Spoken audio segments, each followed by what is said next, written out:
Morning, everyone.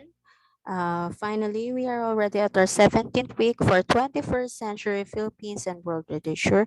And our topic for week 17 is the ruins of heart. So, for this one, we will talk about more about love or romantic poems from different parts of the world and also here in the Philippines, also for the world literature and Philippines literature. So for this week 17, I will show you some videos regarding about the analysis that we have for the poems that we have for week 17. So kindly refer to your handouts or PDF files for the poems that we have uh, um, we have put as a topic for week 17 lesson, which is the ruins of the heart. So for our first video, we have Sonnet 45 by Elizabeth Barrett Browning. So I will show you a video discussion. Once again, I will just post the video links in our GC or Google Classroom as well. Barrett Browning. First things first, we need to look at the context of the poem. This is a love sonnet by Elizabeth Barrett Browning. According to tradition, she wrote this poem for her husband, Robert Browning. But no specific pronouns or names are mentioned in the poem, which means that this poem is open for interpretation. Let's jump straight into the structure and form of the poem. This poem has 14 lines, which is a typical characteristic of a sonnet. But we need to look at the rhyme scheme to determine what type of sonnet this is. In this case, we can see that the rhyme scheme is A B B A, A B B A, C D C D C D. This means that the type of sonnet we are looking at is an Italian sonnet. And another characteristic of an Italian sonnet is that it is split into two groups. The first group is an octave, which means a group of 8 lines. And these 8 lines have a certain rhyming pattern, as you can see over here. The octave is followed by a rhyming sestet. And as you can see, the sestet has a rhyming pattern of its own. This poem's metrical pattern is a iambic pentameter. Let's move on and analyze each line of the poem in more detail. How do I love thee? Let me count the ways. I love thee to the depth, breadth, and height my soul can reach, when feeling out of sight, for the ends of being an ideal grace. In line 1, the poet is actually responding to a question that she has been asked by someone. The person asked her, "How much do you love me?" She says, "Let me count the ways." Now the poet is going to mention just how much she loves this person. It is interesting to note that the word count over here shows us that there are many ways in which she loves this person, so many that she needs to count them. I love thee to the depth and breadth and height my soul can reach. Here she is telling us that her love knows no boundaries, that nothing can measure it. She describes her love as being a never ending measurement. It is as deep and wide and tall as her soul can reach, which we assume is infinite because the soul isn't a physical thing that can be confined. There is no end, it is infinite. So here she is basically saying that she loves this person unendingly. And this is actually a metaphor because she is comparing her love for this person to a never ending measurement. Let's look at the last part of line 3 and line 4. When feeling out of sight, for the ends of being an ideal grace. In line 4, ends of being here could imply what happens after death. The poet here is referring to an end of a being, so after someone dies. And ideal grace over here could be referring to the afterlife, or in this case, heaven. The poet is saying here that when their lives end and their spirits go to heaven, or ideal grace, the poet will love her beloved even after death. She has an immortal love and it will never die. So even once they both are dead, her love will go on and on and on. Before we move on, we need to take note of the poet's use of assonance in this part of the poem. She uses assonance to express and to emphasize just how much she loves this person. We see the repetition of the sound in line 2, depth, breadth. We also see the sound in line 3, reach, feeling. And lastly, we also see the sound in line 4, being ideal. The poet uses assonance to give the line movement and emphasize her love for this person. Basically, she is saying that she will love this person even after she dies, and she will love them in her afterlife.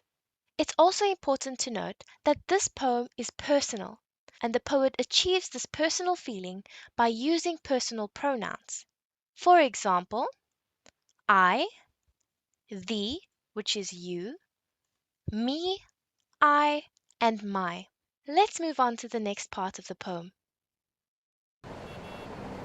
Ano nga? Kumusta ka? Okay naman. Kumusta puso mo? Wow, pang-showbiz ang tanong, ah. Ano nga? Kumusta puso mo? I love thee to the level of every day's most quiet need, by sun and candlelight.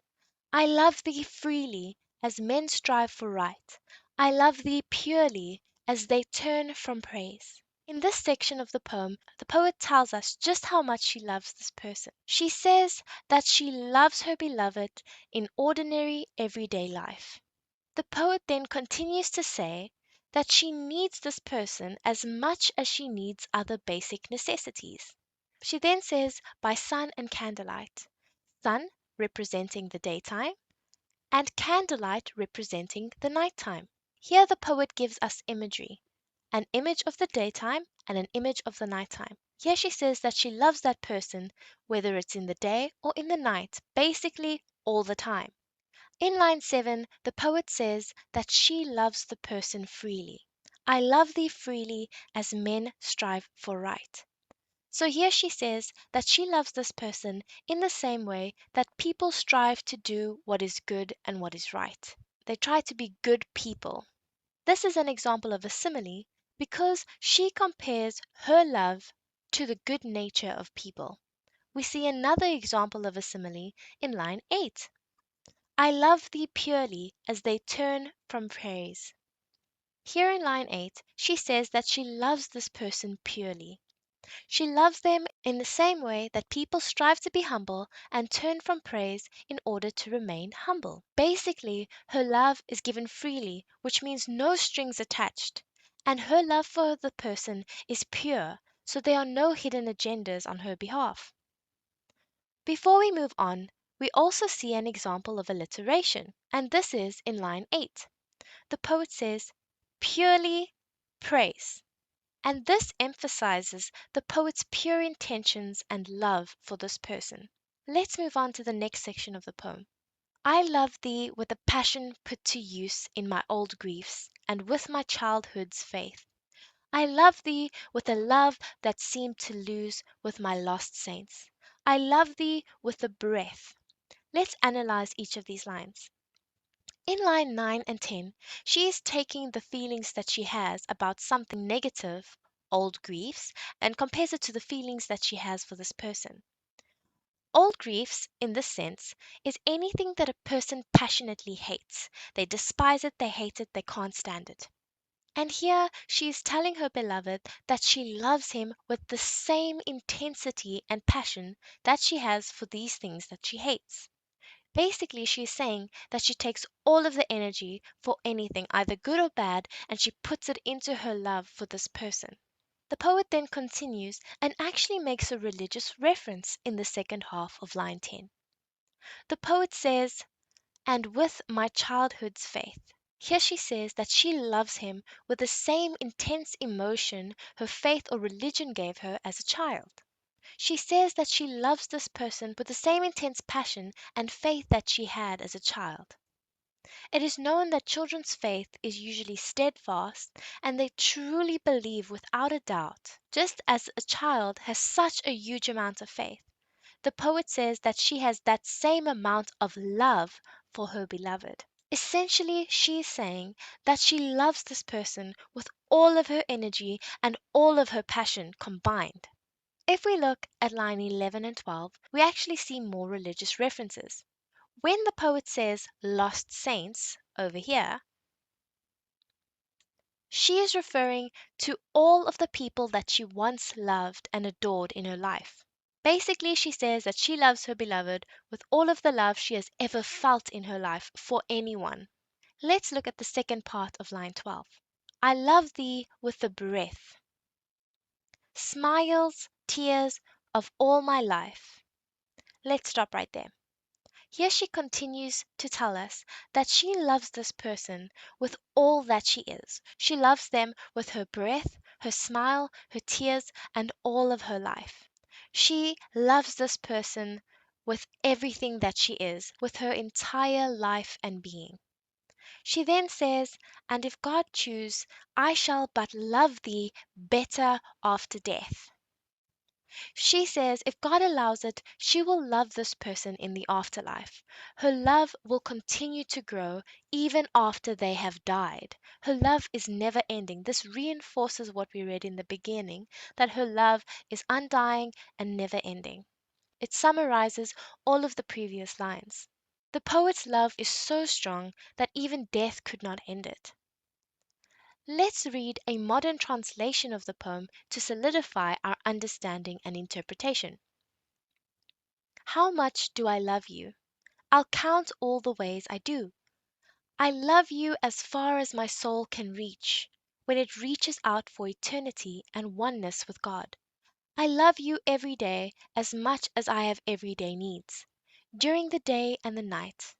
I love you by my free choice, like those who choose to do the right thing. I love you without self-regard, like those who don't brag about their own accomplishments. I love you with the passion I used to feel for my old sufferings and for the religion of my childhood. I love you with all the love I had lost when I lost those that I loved. I love you with every breath, smile, and tear, and I will for the rest of my life. And if God brings us to heaven, I will love you even more in the afterlife. Let's move on and have a look at the tone and some themes found in the poem. Throughout the poem, we see how the poet describes all the ways in which she loves her beloved. It is repeated throughout, and this creates a tone of love, adoration, and devotion as the poet professes an ongoing and continuous love. There are descriptions of her love that we see throughout the poem. There are in fact 8 in total. As you can see over here, in line 2, I love thee, then the description follows. Same thing happens in line 5, 7, 8, 9, 11, 12, and 14. So when she says, I love thee, a description of her love follows. And this is anaphoric, which means it's repeated at the beginning of several consecutive lines. And this repetition creates an emphasis on just how much she loves this person. The poet also makes religious references throughout the poem. The poet was known to be very religious, and her faith was a big part of her life. She makes numerous religious references throughout the poem which imply that her love is spiritual and infinite. It's not confined to her human body. Let's look at all of the references she makes. My soul, ideal grace, childhood's faith, saints, God, and after death. This brings us to the end of the lesson. If this has helped you in any way, please like and subscribe, and let me know in the comments below if you would like to see something specific. Stress! Kitang-kita sa skin ko! Sorry again for the Switch to advertisement. Nivea Extra White Lotion with the Let's power skip of Q10. this, Helps nourish but, skin and even out skin tone ad for will brighter, end. moist. And okay, so for this one, the next video that I will be showing is Is the video analysis of To the Man I Married by Angela Manalang Gloria. So let's proceed to watch the video. Hi everybody, now today we will be reading a poem by Angela Manalang Gloria entitled To the Man I Married. Let's start. To the Man I Married by Angela Manalang Gloria. You are my earth and all that earth implies, the gravity that ballasts me in space, the air I breathe, the land that stills my cries for food and shelter against devouring days. You are the earth whose orbit marks my way and sets my north and south, my east and west. You are the final, elemental clay the driven heart must turn to for its rest. If in your arms that hold me now so near, I lift my keening thoughts to another one, as trees long rooted to the earth uprear their quickening leaves and flowers to the sun. You who are earth, oh never doubt that I need you no less, because I need the sky. I cannot love you with a love that outcompares the boundless sea, for that were false, as no such love and no such ocean can ever be. But I can love you with a love as finite as the wave that dies, and dying holds from crest to crest the blue of everlasting skies. To the Man I Married by Angela Manalang Gloria. Now, let's talk about the poem To the Man I Married by Angela Manalang Gloria. Now, my friends, are you aware that this poem has been used as a wedding vow countless and countless of times already? Kaya lang, hindi ko talaga alam kung aware ba yung groom at saka yung bride of the real meaning of this particular text. Tingin ko, lalo na yung groom. Kasi ang dami dito talaga na mga ideas sa tula na to na binabasag yung norm during those times about getting married. Most especially the roles being played by women. And I think that is the reason why this poem is very important for us to learn and for us to understand. Kasi this poem really empowers women. Now, let's begin. Now, structure niya is ganito. Meron siyang dalawang parts. Yung part number 1, may dalawang stanzas. Yung part number 2, meron dalawang stanzas din. Now, in the first part, yung unang stanza niya ay medyo okay naman. Tingin ko if I would be the husband, I would enjoy hearing those words from my future wife. Like, right on, una-una pa lang sinabi ng wife na the husband is the earth. She compared the husband to the earth and all that earth implies. And all of those implications, the woman or the wife was able to enumerate in the first stanza. Sabi niya, una-una, you are the gravity that ballasts me in space. It means the man is her source of stability, which I think can be supported by the next few lines when she said that the man is like the air that she breathes, the one she calls for food and shelter. Also, it can be interpreted that the man also gives her direction when she said that, ikaw yung north, south, east, west. And towards the last few lines of the first stanza, the wife also said that the man or the husband is her refuge, most especially if she wants to rest. So technically, kung ikaw yung husband, yung mga words na yun is okay pa para sa'yo. Yun nga lang, in the next stanzas to come, I could never say the same thing. Like for example, in the second stanza of part number 1, medyo may mga controversial ng mga sinasabi sa tula. Let me read. Sabi dito, if in your arms that hold me now so near, I lift my keening thoughts to another one, or in some versions, to Helicon. But anyway, ito medyo weird ito na marinig sa kasal. Kasi parang, why would you think of something else? Tama? Which I think is the good thing about this poem. Angela Manalang Gloria is trying to debunk all of those norms or beliefs about the roles of women inside marriage. Na parang tingin ko kasi dati nung panahon niya, and I'm not so sure maybe even up until now, may mga naniniwala na pag ang babae kinasal na, she is not anymore allowed to think for herself. Na parang the husband would control everything and the wife must submit totally. But in this particular poem, mga kaibigan, Angela Manalang Gloria is saying, no, that would not happen to me. As my husband, you must not stop me from having thoughts of my own. Right? Di ba parang, that is actually something empowering. Nakaka-empower siya, lalo na sa mga babae. Right? Na parang hindi porket kasal tayo, ibig sabihin na wala na ako sariling pag-iisip. Wala na ako sariling mga pangarap. Which I think can be supported by the next few lines. Sabi dito, as trees long-rooted to the earth uprear, their quickening leaves and flowers to the sun. Which I think is a good metaphor. Like, parang ano naman yung halaman? Ang halaman, ang ugat, nasa lupa. Pero the ground or the earth can never actually prevent the plant from growing, from uprearing, di ba? Talagang lalago siya at hindi kayang pigilan ng lupa yun. And I think in here, Angela Manalang Gloria, or the persona in the poem, is saying that even though I am already your wife, you must let me achieve what I want to achieve. Di ba? Parang, huwag mong hayaan na parang maging akong stagnant sa kung ano meron tayo. And I think the sun and the sky would symbolize her dreams and her aspirations, na kahit kasal na, hindi pwedeng wala na siyang i-aspire para sa kanyang sarili. Tama? Which I think is again debunking the idea of the roles of women during those times, na pag may asawa ka na, you must be devoted to your husband and you must devote all of your time to your family. In here, she's saying otherwise. No. Sabi niya, let me have my own dreams to fulfill.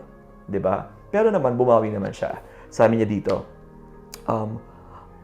you who are earth, oh, never doubt that I need you no less because I need the sky. It means that, the woman or the wife in this particular part is saying that even though I have dreams to achieve or even though I have other things to think about, it does not mean that I don't need you. Remember, you are my elemental clay. Remember, you are my earth. I need you. I love you. But of course, don't hold me back from achieving something else. Diba? Ang ganda. So, talagang feeling ko talaga ito ay hindi wedding vow but guidelines given by the wife to her husband. And I think yung part number 2 is even more controversial because the persona would talk about love. Now, let's continue. Sabi dito, I cannot love you with a love that outcompares the boundless sea, for that were false, as no such love and no such ocean can ever be. This is one of my favorite parts of the poem because I think this is fresh. Medyo bago sa padinig ko to. I have read a lot of love poems in the past and lahat sila sinasabi na love is forever, love has no boundaries. But in here, Angela Manalang Gloria is saying otherwise. Sabi niya, wala daw ganun. Wala daw boundless na love, as in wala daw boundless na ocean. Now, if you would be the husband, parang medyo strange sa'yo to. Like, why would you say that to me? Na ang love mo ay may boundaries. Ang love mo ay may limit. Again, in here, Angela Manalang Gloria, or the persona in the poem, is actually debunking another perception sa role ng babae sa marriage. Sinasabi niya dito na hindi pag kinasal ka, ang pagmamahal ay hindi everlasting. Now, what is the point here? I think the point here is that meron kasing pananaw sa atin sa Philippines, sa ating kultura, na pag ang babae kinasal na, dapat ang buo niyang pagmamahal ay sa kanyang asawa. Dapat unconditional. Dapat walang kapalit. And I think medyo yung idea na yon, ginagawa niyang complacent ang mga kalalakihan. Kasi nga naman isipin ng mga lalaki, ng mga husband, na since they're married and the wife's role is to give her everything and accept the man no matter what, iisipin niya na kaya niya mag-play around at mag-mess up, or kaya niyang i-take for granted ang kanyang asawa. Pero Angela Manalang Gloria, she is saying here that no, my love has limits and you must not test the limits of my love. Sabi niya ganun, which I think is a good concept. Tama nga naman yun. Hindi porket kasal na, yung lalaki is magiging complacent at hindi niya natutulungan yung babae or hindi niya papakitungan ng tama yung babae. Kasi the woman, kahit mahal na mahal ka niya, kahit ikaw ang earth niya, meron siyang karapatan na iwan ka if ever na hindi niya mo nabibigay yung dapat sa kanya. Her love has limits. Her love has boundaries. O diba? Napaka ahead of her time ang kanyang tula. And yung last niya, sinabi niya dito, ito pa, medyo controversial din to. But I can love you with a love as finite as the wave that dies. Who compares love to something that dies? Di ba? Ang ganda. Pero I think maganda metaphor din ng wave ng love. Kasi I think for the waves to be strong and for the waves not to die, it does not only rely on the water itself. There must be the wind or the movement of the ocean floor, which I think, para sa akin, in my own interpretation, parang yun ang kailangan sa isang relationship na hindi lang pwedeng isang gumagalaw. It must be a partnership. If you want the waves to be strong as ever, be the wind that initiates the strength. Tama? Na parang do your part. And marami nagsasabi na in this poem, Angela is skeptic about the, love being forever and love not having any boundaries. But I think Angela is being realistic. And at the same time, I think she still believes in forever. Only that for her, forever is a work in progress. That if you want to achieve forever, you must do your part. You must do something. It must not be just one way. You must help each other. Forever is a work in progress. And if you want that to happen, you must do something. Parang ganon.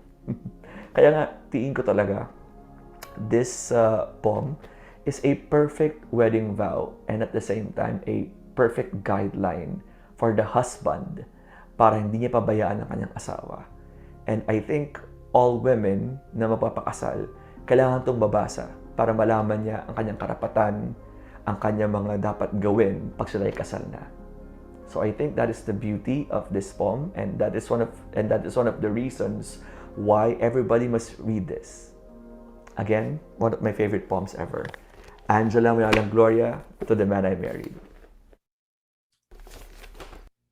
So the next video that I will show you is for Romeo and Juliet. Isang tanyag si William Shakespeare. Ang kwento pong ito ay patungkol sa dalawang magkasintahang nagmamahalan ngunit nanggaling sa pamilyang maharlika na may alitan. Ang problemang ito ay ang magiging hadlang sa kanilang pag-iibigan na hahantong sa isang trahedya. Di ko na po patatagalin pa, narito na po ang kwento. Mga tauhan sa kwento, Romeo, ang kasintahan ni Juliet, isang mapagmahal na binata, ang anak ng pamilyang Montague. Juliet, ang kasintahan ni Romeo, isang mapagmahal na dalaga, ang anak ng pamilyang Capulet. Paris, ang karibal ni Romeo sa pag-ibig ni Juliet, masugid na manliligaw ni Juliet. Padre Lawrence, ang pari na nagkasal sa dalawang nagmamahalan na si Romeo at Juliet, ang paring handang tumulong sa dalawang nagmamahalan. Pamilya Montague at pamilyang Capulet, ang dalawang pamilyang may alitan. Nilalaman o balangkas ng mga pangyayari.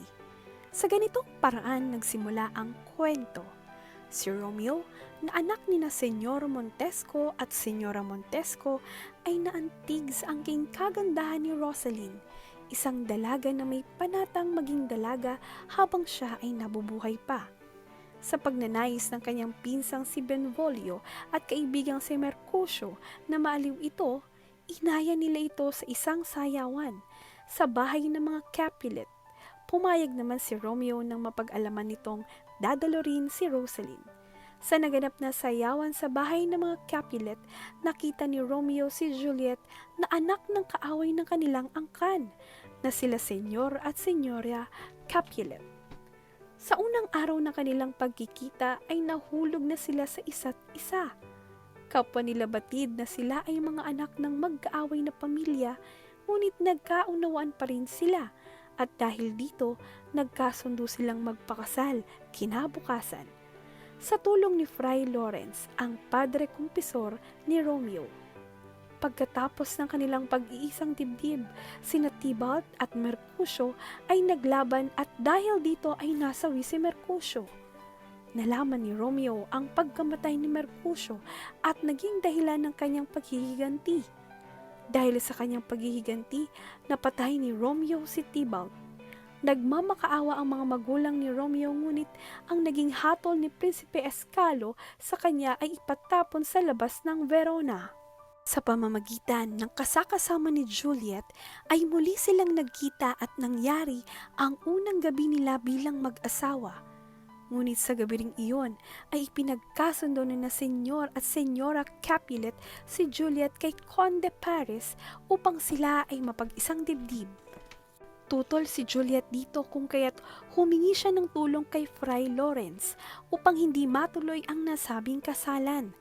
Binigyan ni Fray Lawrence si Juliet ng likidong pampatulog upang ang naghihinagpis na binibini ay magmimistulang bangkay sa loob ng 40 oras. Pabalita kay Romeo na si Juliet ay isa ng bangkay sa tulong ni Baltasar. Dahil dito, bumili si Romeo sa isang matandang albularyo ng mabagsik na lason na siyang kikitil sa kanyang buhay at bumalik sa Verona. Ngunit sa kasamaang palad, hindi na ihatid ni Fray Juan ang liham ni Fray Lawrence na nagsasabing hindi patay si Juliet. Nang mabili ni Romeo ang lason, agad siyang nagtungo sa puntod ni Juliet at nang makita ni Romeo ang inaakalang bangkay ni Juliet ay ininom niya agad ang lason. At bago nangyari ang pagpanaw ni Romeo ay nagising si Juliet at natunghayan niya ang pagpanaw ni Romeo. Sa paghihinagpis ni Juliet ay dumating si Fray Lawrence, ngunit hindi na niya naabutang buhay si Romeo upang sabihin ang katotohanan. Pilit na isinama ni Fray Lawrence si Juliet dahil may mga tanod na paparating. Ngunit hindi na niya magawang iwan si Romeo. Bago pa man dumating ang mga tanod, ay nakakita si Juliet ng isang balaraw at siya ay nagpakamatay.